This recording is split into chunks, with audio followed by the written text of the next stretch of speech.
Welcome back. Today we are starting our new unit on genetics. So this is the bulk of Bio 30. So there's a lot of terms that are going to come at you. I'm going to post on Google Classroom for at least chapter 1 and 2 or chapter 16 and 17 a terminology sheet, and you can fill that in if you so wish. If you don't want to fill it in, all the terms will be in the notes package, but I just find if students fill that out, it helps them learn the terms a lot quicker. Again, totally up to you. So, cellular reproduction. This notes package I will post on the first post on Google Classroom. So you can print it off and fill it in as you go, or you can print off the filled in version, or you can just study from looking online. Your total choice, it is up to you. So, cellular reproduction is what we start with. Not a lot of students like this chapter. When we get to the second chapter and the third chapter in this unit, a lot of students find it a lot more interesting, so they do a lot better in the second two chapters of this unit rather than the first. That's not saying that this is not important. This focuses on cell reproduction, mitosis, meiosis, that kind of thing. So students don't really like learning this stuff, so it's important that you study this. So the first page talks about stuff that you should already know from previous courses. So the first part you would have learned in Bio 20. So it talks about the different kingdoms or the different domains technically are what these are talking about. The kingdoms would be plantae, fungus, animalia, protist, etc. So we are going to focus on specifically in this chapter eukarya or eukaryote. So eukaryotes are talking about anything that has a membrane-bound nucleus. So that is something that if you don't remember from Bio 20, you might want to put that in. So ooh, that's big lettering. We don't want it that big.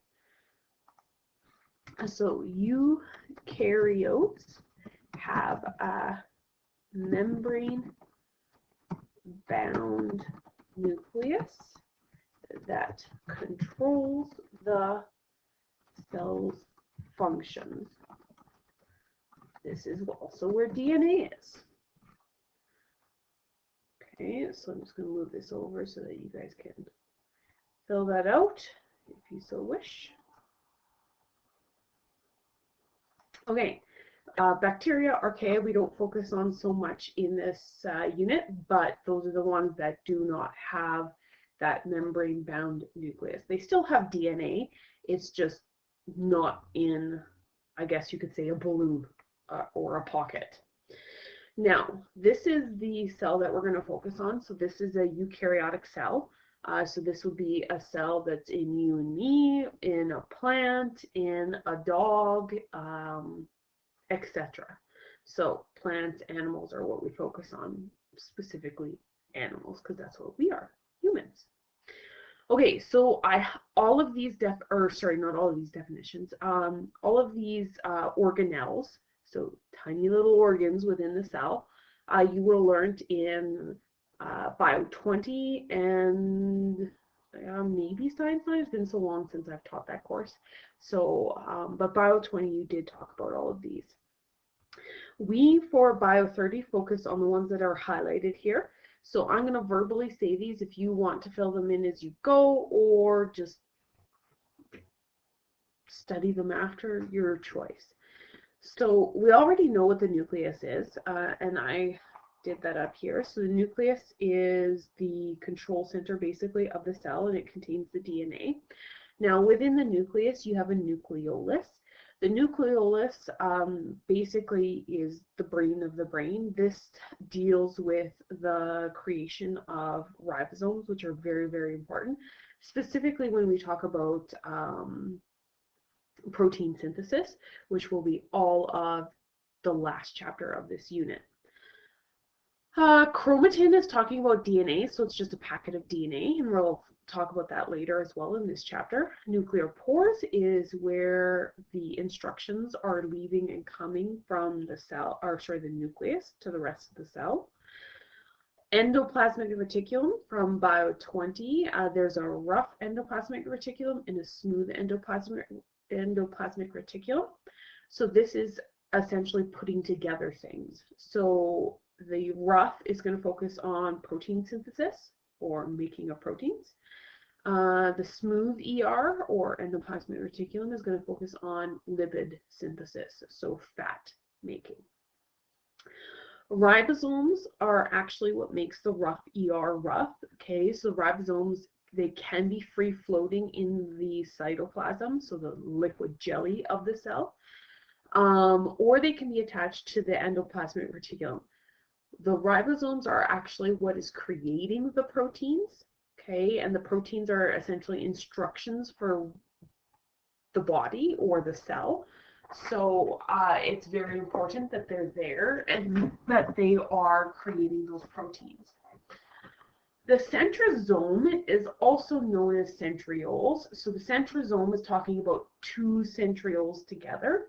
So that's this structure right here, and it doesn't look like it's pointing to it, but it actually is. So this is one centriole, this is two centriole to make up a centrosome. Now these are only found in animal cells, and they help in cell division. So when you're making a new cell, it helps divide the DNA components so that they're equally distributed amongst the 2 or 4 daughter cells, depending on if it's meiosis or mitosis. Okay, that's the quick recap. Now let's move into Bio 30 stuff. Okay, the cell cycle. So it says explain why the surface area to volume ratio. This would have been something that you learned in Science 10. So explain why the surface area to volume ratio limits the cell size of cells to being small. So basically what it's asking is, why are cells so small? Okay, why are we as humans made up of many little tiny cells? Okay, it all has to do with diffusion. Okay, so diffusion, to get nutrients to and from different areas, only works over small surfaces. Or sorry, small distances, short distances. Okay, so if you imagine a human being as one cell, okay, think about how tall you are, and if that was one cell, you wouldn't be able to get enough nutrients from the surface of your cell to everywhere in your cell because it's too big. Okay, so there's not enough room on the surface of the cell to provide enough nutrients to get into the cell. So if you think about it like doorways, okay, so there are certain doorways that allow things in, there are certain doorways that allow things out, okay? Now, if you imagine the cell membrane or the membrane of a big human being, one cell, there's not going to be enough doorways to allow enough nutrients in to supply the entire huge cell, if we were one cell, with the necessary nutrients. Think about how much food you eat. There's not enough, there wouldn't be enough doorways to allow that much nutrient in. Now you might think that there is, but there has to be also doorways that allow stuff out. Okay, so the wastes have to go out as well. So if we were only looking at nutrients and waste doorways, half and half, well, that's not enough. Okay, so you can summarize that and add that if you so wish. Okay, so the life cycle of a cell is referred to as a cell cycle. Pretty self-explanatory. So there's one term, and you're going to see a lot of terms in this unit specifically. So there are two different types of cells within the body.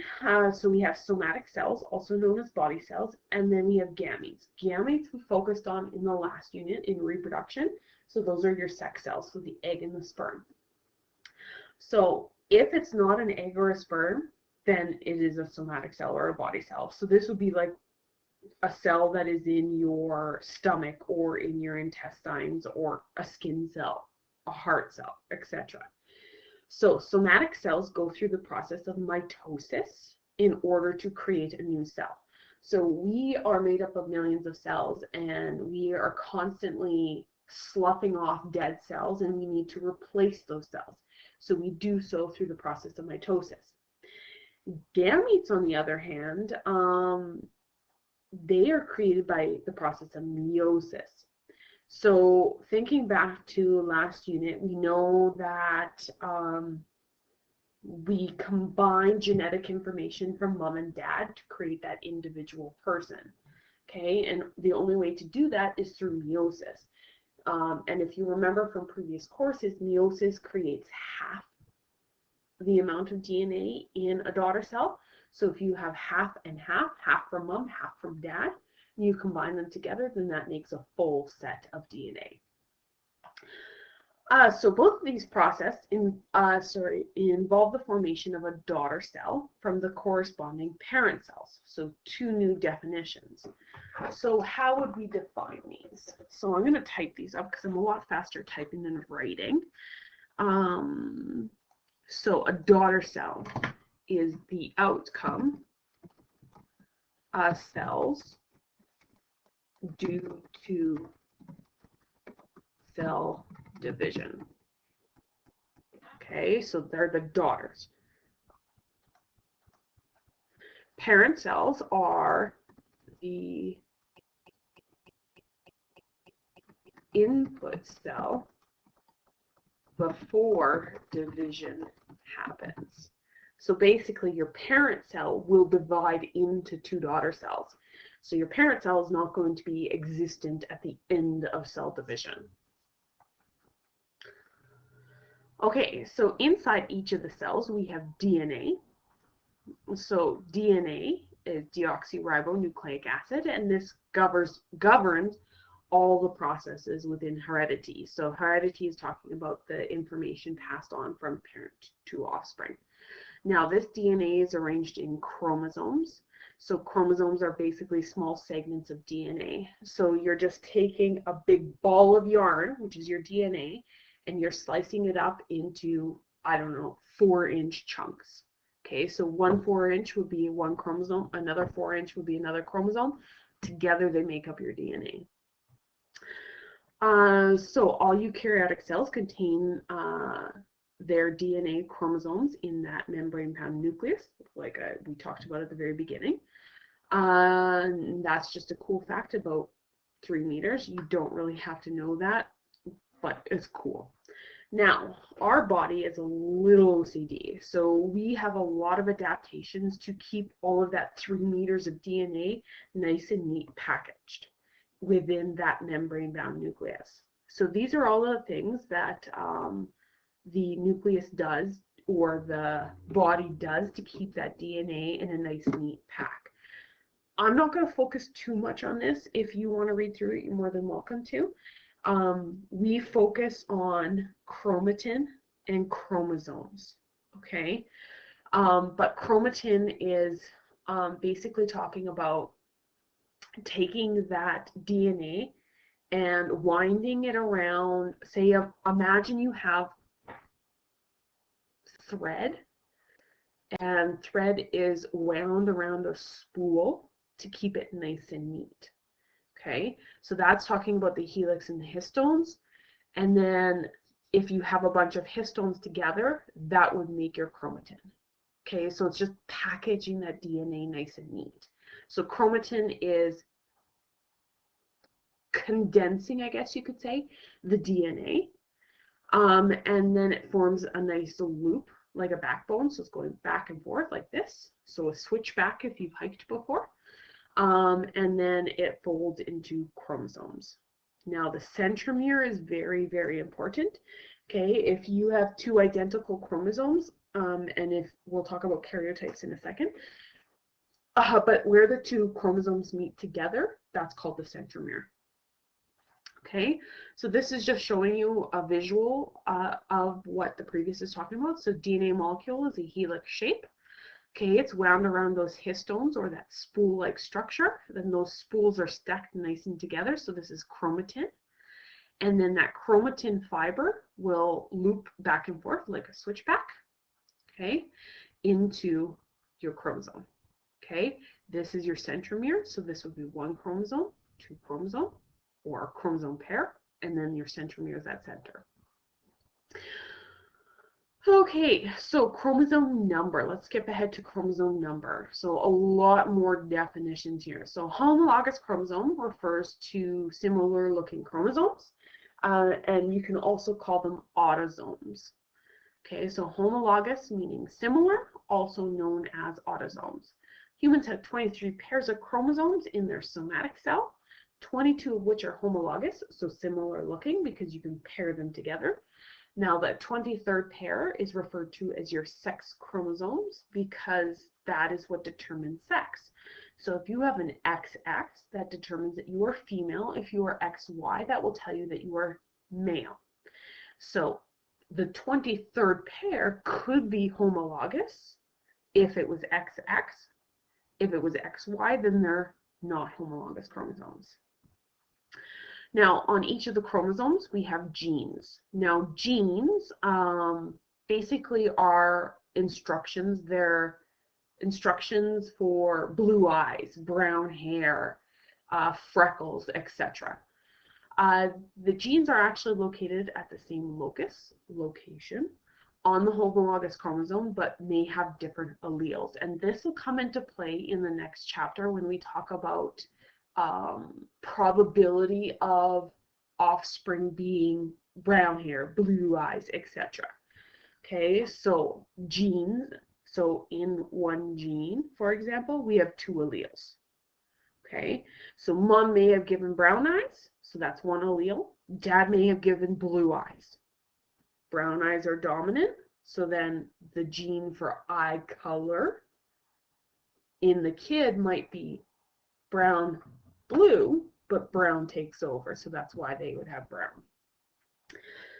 Okay, diploidy or diploid, haploid, and polyploid. So diploid refers to any cell that contains pairs of chromosomes. So these would be somatic cells, for example, mitosis, the outcome of mitosis, and you represent it by 2n. So in humans, humans have n equals 23 because we have 23 pairs. So if we take 2 times 23, that equals 46, and we do have 46 chromosomes. Haploid refers to unpaired chromosomes, so these would be gametes or the meiosis outcome, and this is represented by n. So in a sex cell, so in a sperm, in humans, we have 23 chromosomes. So the sperm would have 23, the egg would have 23, and when we join them together, so during fertilization, we would have 46. Now, polyploidy exists mainly in plants, and this is when you have more than one pair of chromosomes. Okay, so it may be 3n, 4n, 8n, etc. So, how many chromosomes are found in the sex cells of fruit flies if n equals 4? Okay, so sex cells should tell you right away that you're looking at a haploid, and haploid equals n. So, that being said, so that means since the fruit fly, Drosophila, however you want to say it, that means that in the sex cell,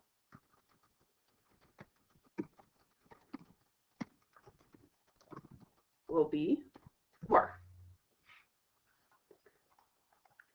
So how many chromosomes are found in a somatic cell? So somatic cells diploid, which equals 2n. Okay. And since, so that means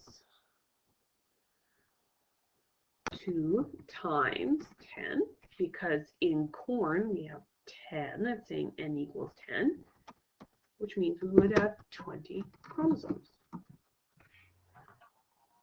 And I should put this as 4 chromosomes.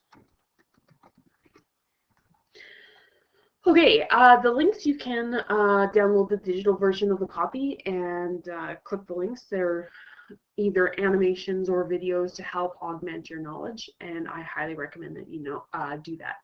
So karyotype is talking about pairing the chromosomes of an individual according to size, banding pattern, and centromere position. Okay, and all of those are important. Okay, so when you are trying to match chromosomes together, you're looking for those things.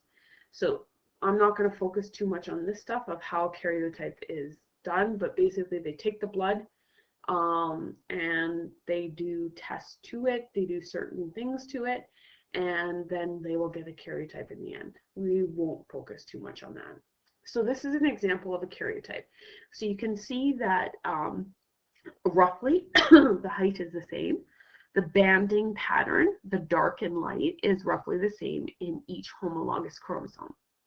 Okay, now on this individual, if we look at the 23rd pair, they're not homologous. So that's telling me that that's male. Okay, so this is the stages of the cell cycle. Now, before we get into mitosis and meiosis, the stages are the same for mitosis and meiosis. So the video that I have posted right here, I'm actually going to post it in the material on Google Classroom because that video is really, really good to show you and explain this in more detail. Please, please, please watch this video. Okay, so interphase is the first stage of both mitosis and meiosis. Okay, so interphase will be the same for both mitosis and meiosis. So this whole thing is representing interphase. So when we have cell division, the first step is having our G1 phase.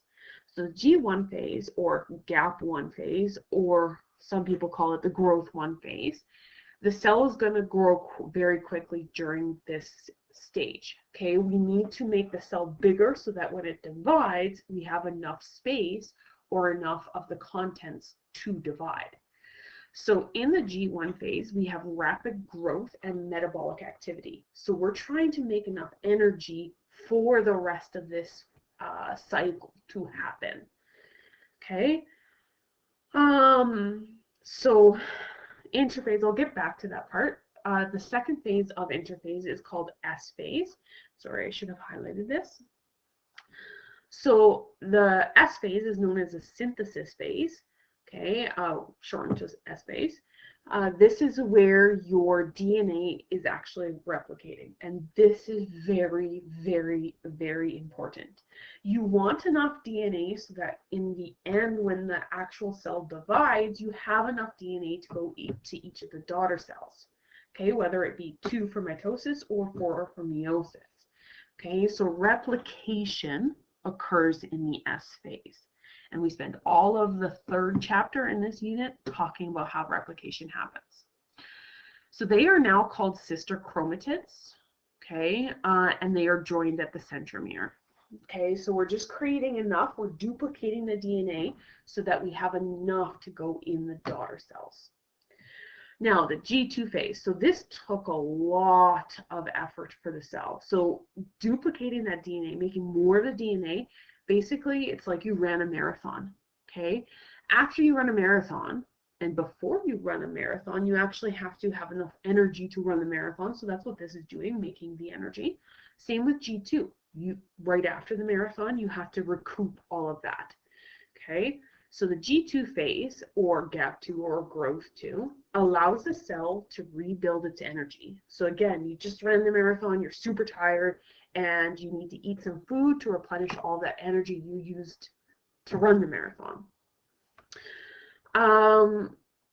And this is also at a place where we manufacture protein and other molecules required for cell division.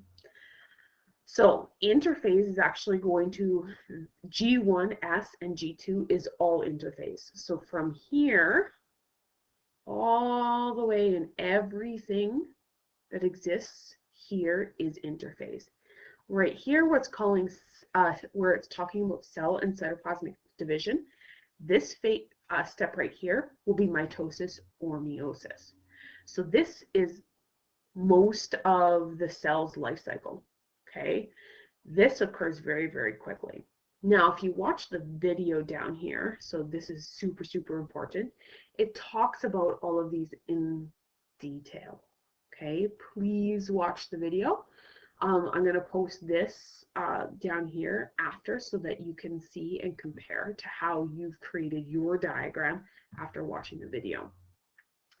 So mitosis we're going to talk about tomorrow, but you're creating exact replicas. Cytokinesis happens in both mitosis and meiosis, basically dividing the cytoplasm and the organelles into the daughter cells, whether it be 2 for mitosis or 4 for meiosis. Okay, please, please, please watch the video after this and fill in this diagram at the bottom.